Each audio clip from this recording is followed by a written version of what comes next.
and welcome to the channel. For those of you new, my name is Dave and I work in financial services, and these videos are a mix and journey towards financial freedom, financial well-being, so you, like me, can reach your goals sometime in the future. Now let's get into the latest video. Now this video is about my individual savings account. Now it's not to boast or brag or say look at me, but it's to say to people, well, if I can build a sizable portfolio, nearly 6 figures, so can you, if you take the plans, the steps, the actions and create some kind of habits within a tax-free investment wrapper. So what are the aims of the portfolio? Well, we're looking for annual yearly growth of 10%. For 2024, we're looking for dividends of £360, so £300 a month.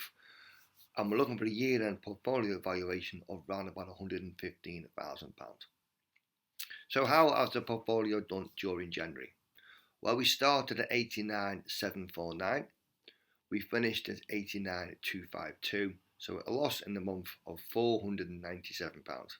Not the greatest at the start, but let's just say we were down 1.73%. In the month, the FTSE was down 1.18%. And the global trackers or large cap funds was down minus 2.78%. And what sort of contribution have we made during the month? Well, quite sporadic, but we put in £1,018.57.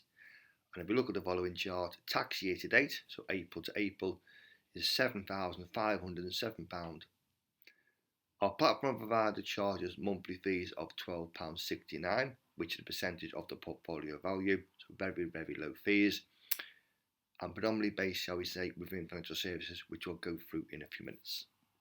Where is the portfolio held on a geographical basis? So predominantly UK and Europe. 64.79% across the sectors, 22.27% in USA, which and Americas, which have been increasing lately, and 12.95% in Asia and emerging markets. Now we received no dividends during the month, but we are, shall we say, hopefully going to get £300 on average each month to give us a 3,006. But across our shares, we've got an average yield of 5.85% across our 10 holdings. Now at the moment, 6 are in profit, 4 in loss. Our total shareholdings are worth £43,736, makes up 50% of our portfolio, of which 43% in the FTSE 100 and 7% is in the FTSE 250. So let's have a look at what sort of holdings we hold within the portfolio. Now these are my own personal opinions. I've done them for selective reasons about companies I know about, and they're all considered what we call long-term holds. We've got no plans to sell any shares within the foreseeable future. The following chart, a simple graphic of where they're held and what sort of values percentage attached to them.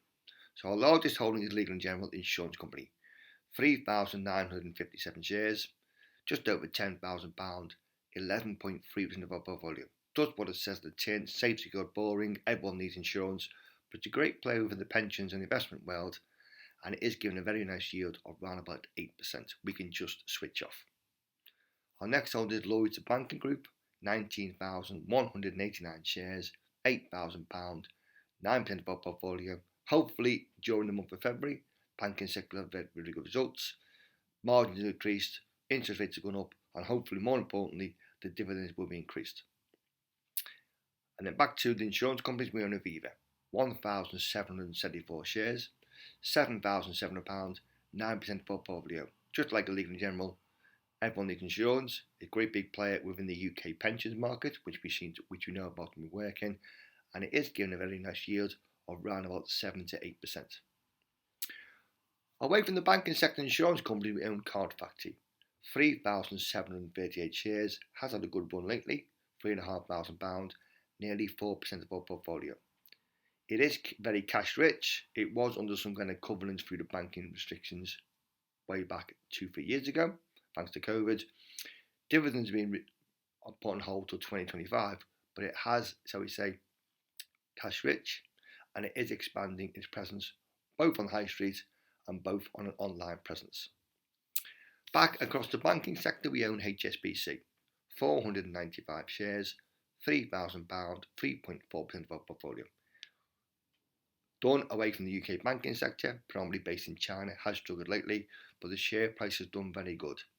It does pay a good yield on a quarterly basis, and it is going to be paying a special dividend in spring due to recent sale of its Canada operations.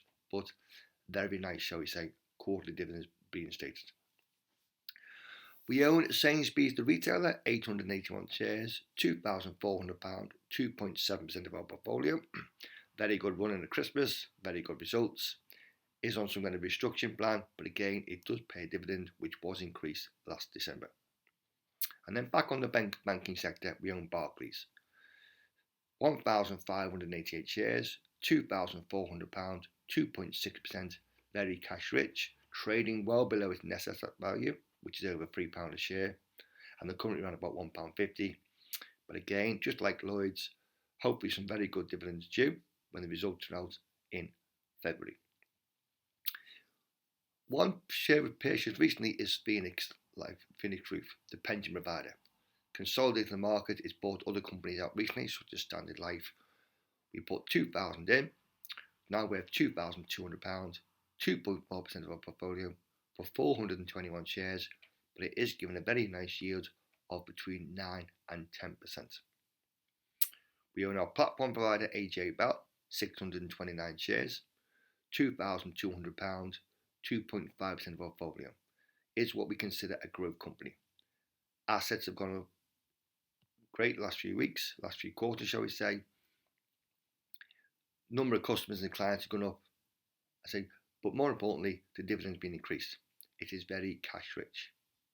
And then finally, NatWest has struggled lately, shall we say, for the Nigel Farage scenario. They're looking for a new chief exec, but we own 957 shares, £2,000, 2.4%.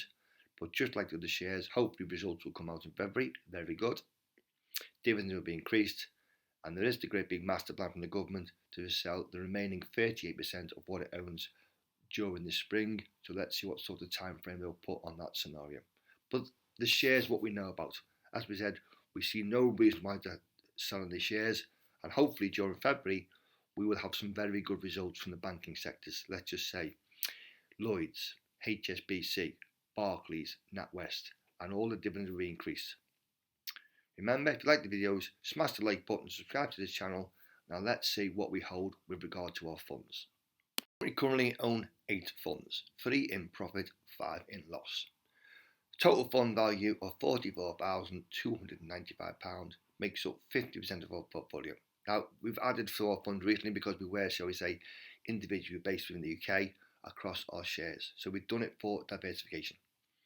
Our largest holding is a passive adventures fund. It covers multiple markets and sectors. We can just switch off. £21,300 makes up 24% of our portfolio. Very low fees, around about 0.2%, but it's given annual return around about 10% year on year. Our next holding has been very good lately. It's a legal and general technology fund. £11,500, 2.86%. Had an excellent run during 2023, was one of the best performing shares within the market on a whole, and the fund was up 53% in 2023 after, shall we say, a poor performance 2022. But it owns about 1,500 stocks we can just switch off. Our next holding is one we've been increasing lately, is a Fidelity World Index. £4,400, nearly 5% of our portfolio, and we did top up that fund with £1,000 during the month of January. Very low fees of 0.12%, covers the markets, giving an annual return of around about 10% each year, but it owns around about 3,500 shares. We can just switch off, as I said. Next fund has struggled lately. It's a China fund, £2,200, 3% of our portfolio, showing at a loss. They keep saying China's going to recover, but it doesn't seem to be any.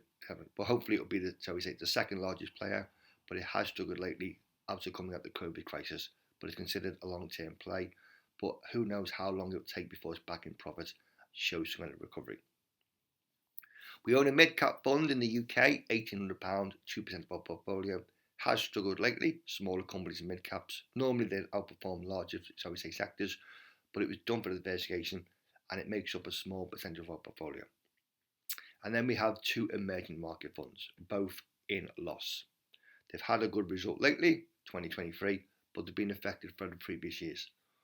One's got £700 in, makes up nearly 2%, and the second one, £1,200, makes up 1%. Hopefully they'll recover, but how long it takes, who knows. And then our smallest holding is somewhat struggled. It's a Russia fund. We put £500 in, it went up to £600 profit, £600 plus, so a nice profit of 20%. Russia-Ukraine conflict came and it's struggled ever since. It's now at £252, but thankfully it makes up 0.28% of our portfolio, so a tiny fraction. It's not worth selling, we're just going to let it ride out. Who knows what will happen within the next months or few years. But thankfully, it is a tiny allocation to our portfolio. One thing we have done though is simplified our portfolios.